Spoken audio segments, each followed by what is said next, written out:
Hello everyone, how you doing? Hope you're having a great day so far. Welcome to another video. This is a video log about my experience going to Revision this year. Revision is the largest pure demoscene event happening in the world. Happens every Easter in Saarbrücken, Germany, and I help organize it. This year I was a bit more involved. Last year I only helped with some live code things and social media. This year I was there during the build-up as well. Little disclaimer before we proceed, I will not be talking about the productions themselves, so if you're looking for comment on the different productions, please check the monthly report I will post in a few weeks, I would guess. This is just about my trip experience there, what I helped organize with, and different things like that. So, kicking things off, what was done before Revision. So before Revision started, I was already preparing quite a few things. In terms of organization, I had to finish up the live code preparations. That meant confirming everyone who would be participating on the Shader Showdown. This was done weeks in advance. Matt helped a lot with that process as well. And the div team would take care of the handling of the visuals during the event itself. So my event in the Shader Showdown was mostly arranging the people, arranging the DJs, and making sure that everyone is there and everything is ready to work. I also helped commentate, also had to get another commentator, which I re-recruited Kuzma. I used to commentate with him before the pandemic a few times as well.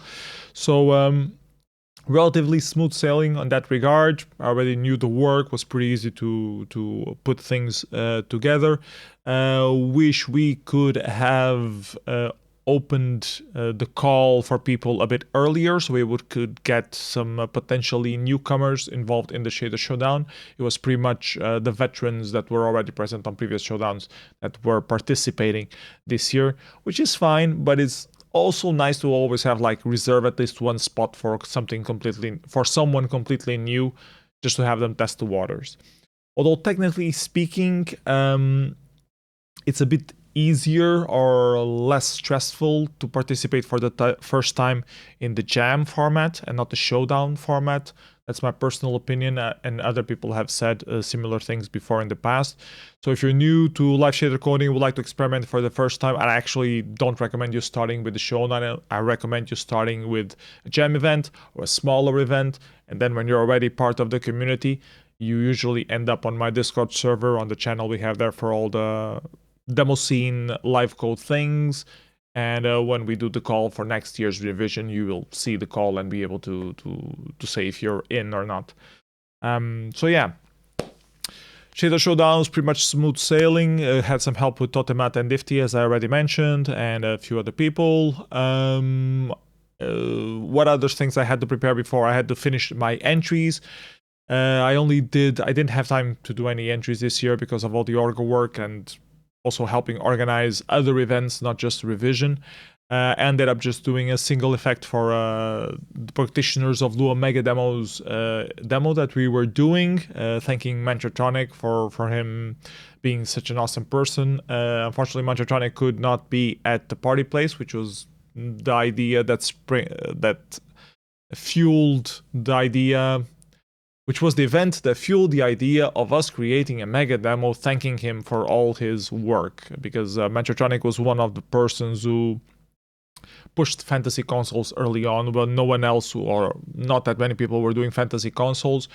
He delivered the first TIC 80 demo to Revision many years ago. He popularized the thing, and finally we have a fantasy console competition happening at Revision in the year that he couldn't make it. So we felt bad for him. We wanted to make a little demo celebrating him, so that's where the idea came together. Everyone did a little effect, banger soundtrack by Toback, so that worked pretty cool.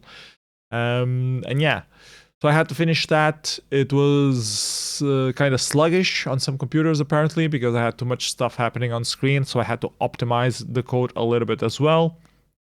So that was one of the things that I was doing before the party as well.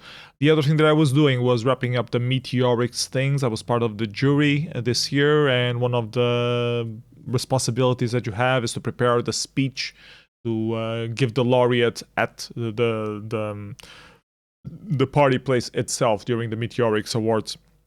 So I had to prepare that as well. That was also done before the party place. And then at the party place, Dojo suddenly realized, oh, this seems way too big. You should cut some stuff. So I had to rewrite some things and retest some things. So I spent like 15 minutes at the party place on the day before we opened the doors, I think, to clean up that final speech as well. And I'm happy how it turned out. Some people told me that they found it inspiring, so I'm happy with that.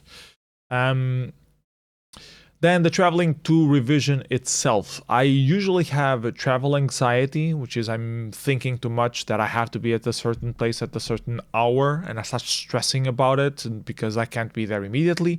I still have some time, but then I don't want to be late.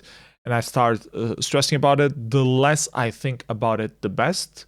So what I usually do is just do a checklist of all the things that I need to not forget. And I go through it as soon as possible, as soon as they are available for me to do. I do them, set the alarm clock, and try not to think about traveling. This year in particular was particularly difficult because my kid had a stomach flu a couple days before the event. And I thought, oh, maybe it was just bad digestion, just happened one night, okay. And then my wife got stomach flu as well. So I thought, okay, great. Exactly on the day before I'm supposed to travel. So usually, if you're not aware of stomach flu, usually it takes 3 days to kick in. And you get it if you touch like vomit or feces of someone who had been infected. We had it in the past. We know how to try to avoid it. My wife clearly wasn't able to avoid it when she was helping clean up from the kids' version of the flu. I was very scared that I would get it and that it would kick in exactly while I was traveling. So couldn't sleep anything on those few days. So not very good for traveling the whole day like I was supposed to. Then on the morning, my wife is still sick, so I have to take the kid early there. I get a message from the Airbnb about the check-in that it's very convenient for you. You just need to install an application on your iPhone and you can just check in. And of course, my iPhone is too old. It's like this because it still works and I don't want to upgrade something that is still working. But the application needed iOS 14 and my phone only does iOS 12 because it's old and Apple doesn't want you to use old devices anymore. So I was stressing about that and trying to communicate back to the person and like I have to communicate while I'm traveling and stuff like that. So it was very stressful on the day of the trip. Very long trip as well. Have to walk, have to catch the boat, have to catch the subway, have to catch the airplane. Have to catch the train when I reach Germany and finally arrived in Saarbrücken. Luckily, the person who was renting me had a key that he could also, and he met me at the party place. As soon as I was in the train, I sent him the information about the estimated time of arrival. He was right there, so everything turned out for the best. But still very stressful journey in that regard. So I was very happy to finally be in Saarbrücken, not feeling sick in the stomach, which was really good. And I had to wake up very early the next day to help with kitchen duty, which was one of the things that I volunteered for. On Meteoric's Slack, they were looking for people for the kitchen duty. They only had 2 people, Bitch and NetPoet. They were desperately looking for more people. I'm like, okay, the only job I have to do during build-up is pretty much setting up the machines, which is not that hard to do. Already have a checklist of the stuff to do. And Aldroid and Toback were also stepping up to help with that. So because they needed it for the TIC80 jam as well. So yeah, why not? I can help with kitchen. I can slice, I can not burn myself. Should be fine.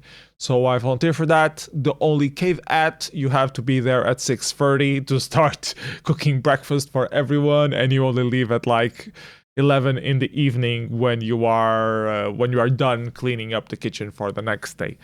So it's a very long job, very continuous job. You have to feed 50 people every single day, 3 times a day. It was fun, regardless of being tiresome. I wish the hotel I was staying in was closer to the e-work, which it was not. It took me like 45 minutes walk to get there. I found the cheapest one that I could find. Cheapest Airbnb ever, like rented 3 weeks ahead of 3 months ahead of time to get the discount of being early and everything. I paid 200 euros for the whole week staying there. So it was a pretty good deal. The only problem was that I would have to walk 45 minutes while there were no hotel shuttle buses. And hotel shuttle buses were only available during the party time itself, not during the build-up. So for those days, I had to walk 45 minutes. So I had to be there at 7:30. So I had to wake up around 6 or 6:30, walk the 45 minutes to reach there and help with breakfast. And then the same thing back and arrive at the hotel around midnight, check the email for all the things that I missed during the day, and try to get some sleep. So kitchen work was pretty cool. First day was pretty much trying to get my bearings. Where is what? How do things are supposed to work here? Getting to know a bit better, because I seen him a few times. I said hello a few times, but I had never really talked with him much. So that was cool to get to know him a bit better. That poet I had already known for many years, but it was also cool to work with him again. The work itself was pretty cool. Was a bit bad for my back. We had to find like a little stand to be able to be taller, so I wouldn't be leaning all the time, because I'm pretty tall, in case you don't realize. But after we got that, it was pretty okay. On the stressful moments where you have to be doing stuff non-stop for like over an hour, my back started to give in. I would need to take a little bit break. But if we started like early on doing all the slicing and cutting and all the stuff early on, I could take like some small 5-minute breaks, which goes a very long way in preserving your back. So yeah, first day was a bit difficult in that regard. We're still getting our bearings, because usually I think the kitchen team usually has not only more people involved, but usually I think the main organizer is usually Moki, who wasn't there this year, wasn't also there last year, I believe, or only helped during build-up last year, something like that. So the person who is usually main in charge of the kitchen team was not there. So we were kind of bitching at poor, we're kind of figuring stuff out, and I was figuring out how I could help them. But I think it turned out pretty good. And next day was much easier in that regard. Breakfast was much smoother. All the other stuff was also much smoother. I could take a bit better care of my back as well. And the final day was just breakfast itself, which was, we started later and we finished a lot sooner, because we already knew exactly what to do, much faster to do, and yeah, it was just steamrolling ahead. So it's pretty fun overall, very tiresome. We could use more help in terms of more people, but it's also pretty rewarding to people appreciate the food. Thank you for the work that we did. They realize how hard it is to cook for 50 people. And to clean everything and all of that. So so that was very rewarding in itself. Apart from the kitchen work, when I was on breaks, I would check up with Aldroid and Tobag to see how the machine build-up was going. They were telling me the difficulties that they had. I helped them set up the machines and all of that. But yeah, I barely touched the machines. It was pretty much Tobak and Aldroid's work.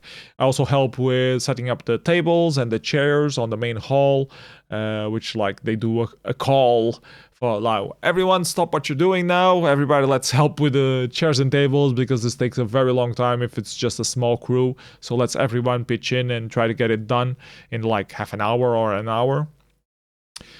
So it can be a bit tiring, but it's also rewarding to know, that this row of tables was me that placed all the things. People are sitting here on these chairs because I placed the chairs there.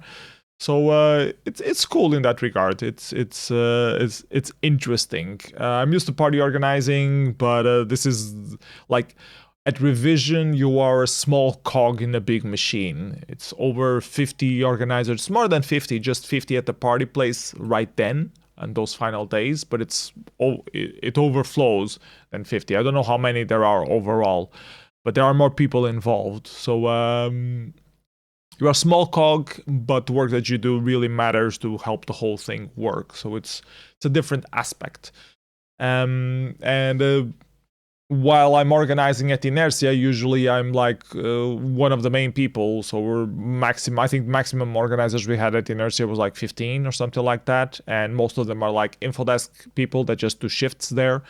Most of the main work is usually either me or Genio doing it. So I'm used to being like a big part of things, and either I'm doing the work or it probably is not getting done. And this is completely different kind of organizing. This is like, you try to help as much as possible to make everything flow, but you are not in control of the whole picture. I barely even knew what was the whole picture. Like, I was not part of the main discussions of the party. I don't know about the main things of the party. I only know what trickles down onto me. So yeah, it was interesting. It was rewarding. I think I enjoyed it. Not sure if I would do it again, like the full week next year. If I do, I will probably get a hotel closer to the party place, that's for sure. An Airbnb closer to the party place, but it depends. I have to check with availability and finances and stuff like that, so I can't commit to that yet. But I would like to help out again if I can. It was cool to meet everyone again when the doors finally open and see people starting to sit down on the different places. Okay, I made this happen and everyone is here now. We're going to have a great party. DFox gave a great speech, not only to the in the opening ceremony to the people, but before to the organizers as well on the final roundup before we open up the doors with the safety measures of things that happened. Like, DFox gave a final speech there, thanking everybody for the work that we put together. It was a particularly hard year for the rest of the revision organizers because of the people that we lost along the way that were part of the revision organizing team, that were core to the team, Acrid, Mog, and MBB. So it was hard for a lot of revision organizers to do this. It was sad, it felt weird, it felt strange, awkward. Some people had some hard time, some emotional difficulties in stepping up to those roles and remembering that, you know, the friend that they lost who used to do that role. So it was hard in that regard. But everybody came together, and I think we did them a good homage in that regard, that we managed to do the best revision that we could. And it was nice to see new people helping out. Like, I tried to do my contribution. There were other people that were also there for the first time who also helped out, and that's really cool to see. Anyways, got to meet new people again, or old people again, meet new faces as well as people were stepping in, said hello to a whole bunch of people. Then we had the Meteorics. Had a big session just training for the Meteorics, like learning how to talk with the microphone, rehearsing your speeches to make sure that everything is figured out, the order of the things. I had to rewrite my speech. I think I already mentioned this. I think I have already mentioned this. If not, I will mention it again. So I had to rewrite some parts of my speech, which felt a little bit too long. When Dojo was printing it, he told me, yeah, this looks a bit too long. I timed it myself and it was like 2 minutes, should be 1 minute 40.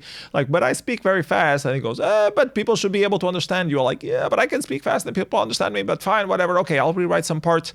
I know that some parts could be tweaked as well, because I've been rereading it a few times and I found that I could fix some things and remove some things that feel a bit excess. So I cleaned it up. I think it worked pretty well. So yeah, we did that. After the rehearsal, there was the opening ceremony, and then the Meteorics, which I was also helping deliver the certificate, the nomination certificates to the different people that I could recognize, which were a lot of them, and it was a lot of work, and it made me lose a lot of it. Like, I didn't see half of the Meteorics because I was always looking at papers who I could give to whom. Meteorics, I think, went well overall. People liked my speech. A few people told me that they liked it, so thank you for that. I think I already mentioned this. Then we had the showdown. Set up everything for the showdown, put the tables up as soon as possible, check everything with the Beam team if everything is ready to rock. Difty had everything ready. The commentators were sitting on a different place this time because they moved the scene set people. And they were just not gone like they were next year. They actually needed to use the place, so there was a bit of a confusion with that, but we ended up being able to use the space anyways. Next year we should probably really go back to the Beam team to be able to communicate a bit easier with Difty and KB while the showdown is happening. That was one of the main difficulties that we had. Like, it's hard to say that you're ready to go when you can't talk with the person because they are 10 meters away and the room is very loud and the other people are up on stage and you only have like a walkie-talkie to talk to them. And it's complicated. It's complicated to do that. We managed to make it work though without any delay. I think we started on time, at least not as delayed as it was last year. So that was fine. I think the commentating went good as well. We got some positive comments on that as well. But if you disagree or if you want to give any special highlights or if you have any comments whatsoever, please feel free to tell me either in public or in private. I don't mind. I would like to keep improving on the way that we commentate things. There are a few established rules that we have, like trying to explain what is happening when we are doing the first time, try to give some background on the people who are coding, try to analyze a little bit of the code, keep reminding the people of the time that is left, and yeah, trying to keep the crowd interested in what's happening pretty much. But yeah, I would like to hear more comments if you have any comments on that. If you think you could be a good commentator, please, by all means, also step up and help us rotate on the usual commentators. I would love to step down from that job and not have to do it all the time as well. So if you're good with that, if you're at ease with doing that work, please let me know. After all that, I went to the hotel to get a good night's sleep because I haven't had one in quite a few days, having to wake up every day at 6:30 for the breakfast thing. Felt really good not have to wake up at 6:30 for the breakfast. I only woke up for the second shuttle bus, which curiously enough took us on a sightseeing tour of the whole city. Well, not curiously enough, it was doing all the rounds of all the hotels to try to pick everyone up from all the different hotels. The thing was, the only people who entered were at Mercure. There were no other people entering the bus at any of the other locations. So we spent like half an hour traveling throughout the entire city just to go to the e-work without picking anyone else. Note to self, next time, just get out near the market. Every single Easter, they do this market at the border between France and Germany, which is very close to Saarbrücken, in case you don't know. They have like this open market here, and it like brings people together from both sides of the border and stuff like that. And the bus passes through there, so you can actually go through the border for a little while. And like if you exit there and just walk the bridge that goes next to the train rails, you are at the party place, which is like a 5-minute walk or 10-minute walk, compared to having to stay in the bus for another 30 minutes doing the rest of the round in Saarbrücken, where the bus didn't pick anyone else because there was no one else to pick up. So yeah, mental note, get out there if I'm catching the bus next time, or just get Airbnb closer to the e-work. That would also work better. Anyways, then we had a few compos that I missed. Had some time to catch up with a few people, and then I had to prepare the shader jam for Hoffman and Tio, which was really cool to do. As usual, you open it for remote participation. People in the hall can participate. Last year we had some troubles with the Wi-Fi connection. People were dropping off. So this year I recommend that everyone, if possible, use the Ethernet connection. The Wi-Fi seemed a bit better, but I didn't test it really much. But yeah, we had quite a few people at the party place, around 12, I think, doing stuff at the party place. And then people throughout the world also doing things. So people from South America, North America. We had 3 people in Japan, all throughout the whole place. We actually had a record in number of people participating, live coding, 31 people overall, which is a record for the events that we've been organizing. And the set was awesome by Hoffman and Theo, as already last year. Hoffman's last year set was already awesome. This year with Amigas, it was also awesome. I had a great time, enjoyed it a lot, and the work itself of adding people is not that hard to do. It's mostly just going there, making sure that the main images is being shown on the secondary monitor, which is what being used for the mix that Sirax does with all the cameras and stuff like that. And then have like Discord open where I see the chat, and just if people have any questions I can answer real quick while the VJing is happening, and add people along. I use Nusen's launcher, which is something that Nusen did to accommodate the things during the pandemic, the shader royales that I did, and I just click the button to see who is online at that room, and if they are online, I can add them to the thing. They immediately show up. So it's really easy to add people on the fly, and we added like 4 or 5 people who were not even in the chat room. It was just like one person was coding in the hall and the other person goes by and like, oh, there's some GLSL, why don't you join? I could help you set up. So just install Bonsomatic, join this room.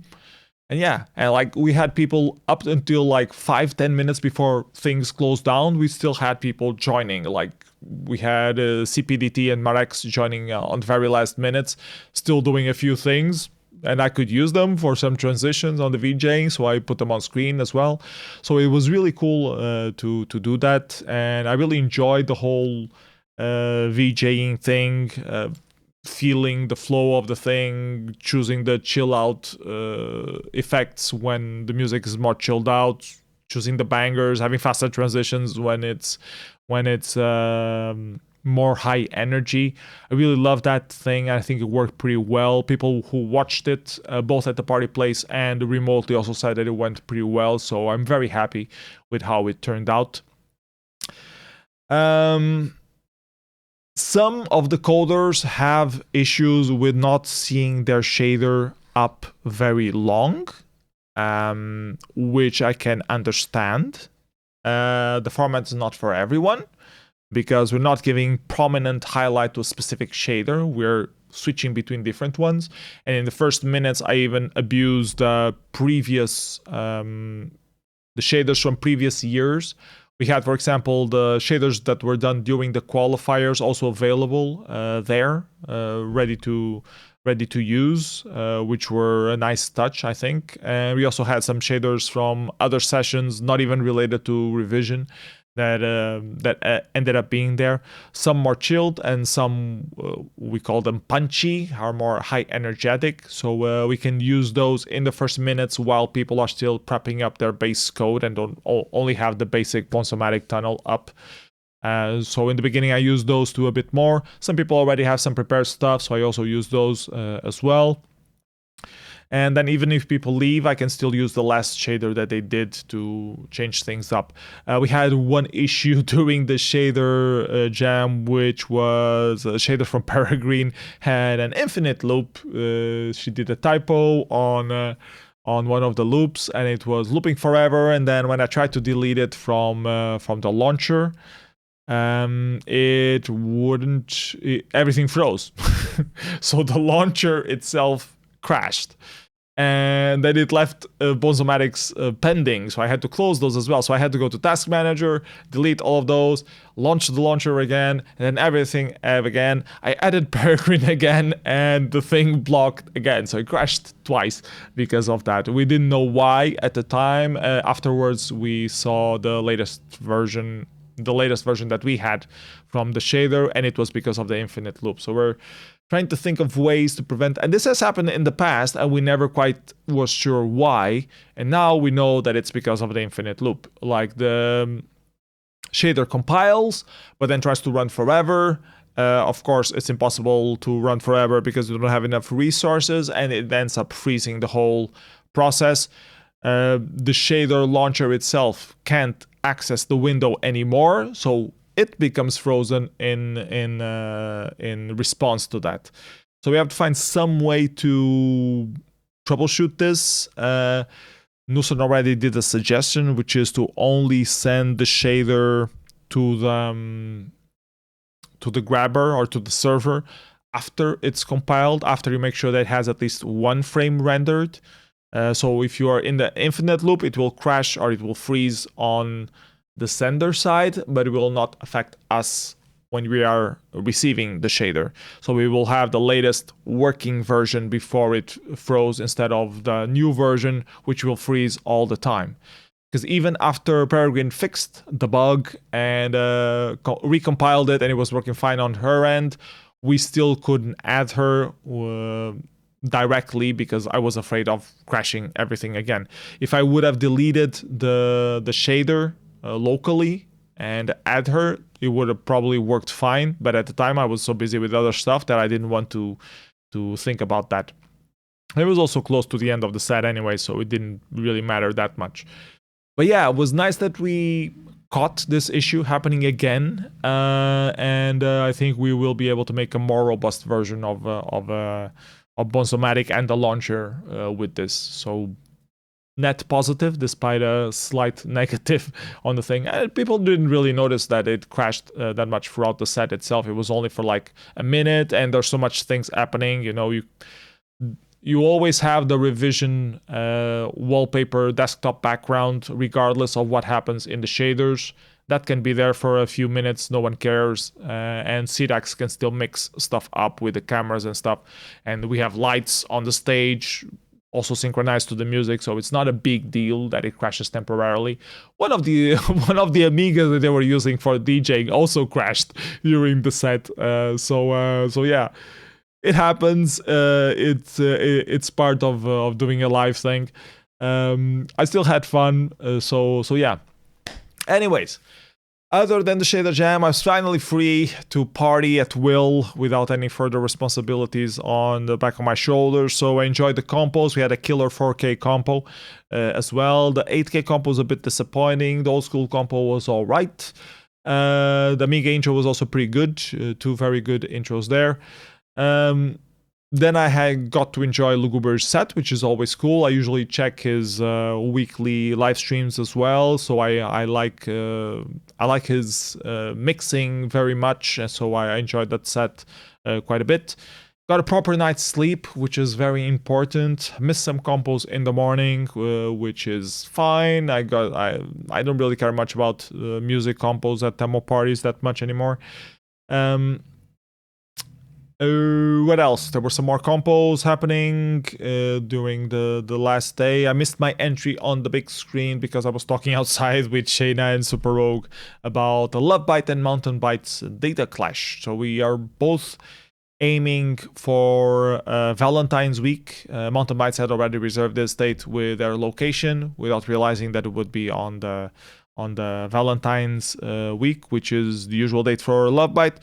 But we think it's fine when we can accommodate both events and try to make like a spin out of it. I don't want to give any spoilers right now, but we are in conversations to trying to make that happen and try to, you know, not go over each other's high points at the same time. Oops, sorry, I hit the microphone. So yeah, we were discussing those things, and Fantasy Console Compo started. And I managed to miss my entry showing on the big screen. I saw the recording afterwards. People seem to be enjoying it. I would have pretty much preferred to have seen it live. It was my bad because when I was talking with Super Rogue, I finally caught up with Super Rogue. I said, oh, we still have some minutes before the compo starts. Maybe we can talk with Shayna now about the thing. And, you know, at the org area, we will be able to see the screens anyway. So if it starts, we can just come here and see it. But then Shayna wanted to go for a smoke, so we ended up outside, and then we lost track of time. So it was what it was. Anyways, Other compos were also pretty good at the party. Conspiracy had an amazing 64k. The demo compo was also pretty solid. Some people didn't like it. They liked it last year better, but I think it was pretty solid overall. The top 3 demos were pretty good, I felt. So yeah, more about that on the monthly report. Hooked up some people to talk about the 64k coding and stuff like that, which was also fun to do some networking. And then I enjoyed some music with Commander Homer's set of some hardcore, breakcore, whatever you call it, music for a little bit, and try to get some proper night's sleep, and kind of not managed to do that very well because I only arrived at the hotel at like 4 or 5 a.m. So I ended up sleeping until late, missed most of the morning, which is usually the part where you socialize the most with other people who are also awake. I only arrived at the party place at the prize giving, pretty much, at the start of the prize giving. Which was fine. So yeah, we ended up getting 3rd place on the fantasy console, which was understandable considering the other 2 demos were pretty good. The one that the French people, well, not Virgil is not French, that Mars made and Virgil did was a very solid demo. And the How Job Pico 8 demo is also pretty solid. And I know that Hellfire has been working on that for many years now. And a very good soundtrack by Virgil as well, abusing some technological things on the Pico 8, so really cool. And I think it was a worthy winner. Won't talk about the other stuff. We'll save it for the monthly report. What else? Try to help with the teardown as much as possible on that day. Putting chairs away, putting tables away. The outside fences as well, which takes quite a bit of work. And last but not least, I wanted to end the video going through the sticker collection that I had. Because there were quite a few people giving out stickers, and while I was cleaning up the chairs and tables, I got a few more that were just lost in the tables. So I ended up with a big stack of stuff, and I wanted to show you. So, Nightcrawler sticker. Maybe I should disable the background. I will disable the background real quick. If I was a background, how would I be disabled? Filters. Remove the chroma key. And here, remove this. Okay. So, Nightcrawler sticker. More Nightcrawler stickers. An Atari sticker. Pooh Brain 10 years anniversary sticker. I remember when Pooh Brain was a new group. Then something about not testing on animals, but testing in production. I have no clue what group this is from. If anyone knows, please let me know. I just got it in the table. Then I'll have a little octopus, which I also have no clue what it is. It says something that I can't read. No clue what it is. Then I have a Shadow Party's Barbecue Edition sticker. If you want to go to Shadow Party in France, they are doing a physical version of it. Then I got a Spread Point sticker. Props up to Depeche that I met in person for the first time. Then I have some stuff from Inverse Phase, the American friend who came to visit us, and one from his Pretty Hate Machine album release. I want to say vinyl, but it's not just vinyl, it's also on CD, and it covers 9 Inch Nails tracks, but with 8-bit instruments, which is pretty good music, and he was selling the CD there. I got some cable stickers as well, quite a whole bunch of them. I got a nocturnalplant.com plant. It raises in the night, apparently. I got some stickers for the livecode demoscene.org thing as well that Totet Matt brought with him, so really cool. I got a Flash Party sticker. What? I didn't see the South American people at the party place, but I got a sticker from them, apparently. I think it was when I was cleaning up the tables. Sticker from Poet! Ah! Guy was not there. How the hell did they have stickers? I was admin of Puet for many years, and we never had stickers, but now we finally have stickers. Mercury, also got a sticker from Mercury. Also found it at the table. Onslaught, the Commodore 64 group, really cool logo here. Some stuff that I already had, but I got another one, Monday Night Bites and Field Effects. Nice stuff. So I have these for trade if you want. I also have an Abyss Connection sticker. Thank you for the Schnapspumpe, I think it was. And I got an ACAB sticker. All computers are broken. So yeah, huge bunch of stickers this year. Everyone felt like doing stickers. And the only one that I was aiming for to get this year, which was the new Melon one, I did not get. I said hello to Rez a couple of times. He did not give me a sticker. What's up with that, Rez? You failed me, man. Anyways, I think that's it for all the things that I want to talk on this video. Thank you so much for watching. Hope you enjoyed the video and my aftermath of a revision. I recommend everybody to attend revision. I think it's a great party for beginners and seasoned veterans as well to experience again. The sheer dimension of it is overwhelming and humbling at the same time. And yeah, hope to see you again next year. I will, it's like, if there's only one party that I visit every year, it will be revision. And probably the ones that are organized in Portugal, of course. Anyways, that's it from me. Don't forget to come to Synergy 2024 that we are organizing in the beginning of May, 4 and 5 of May, or 5 and 6, something like that.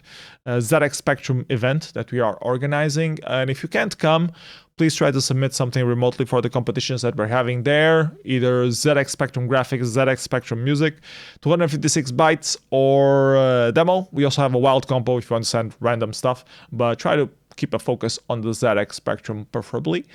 So yeah. That's it for me. See you next video. Bye bye everybody. Have a great day.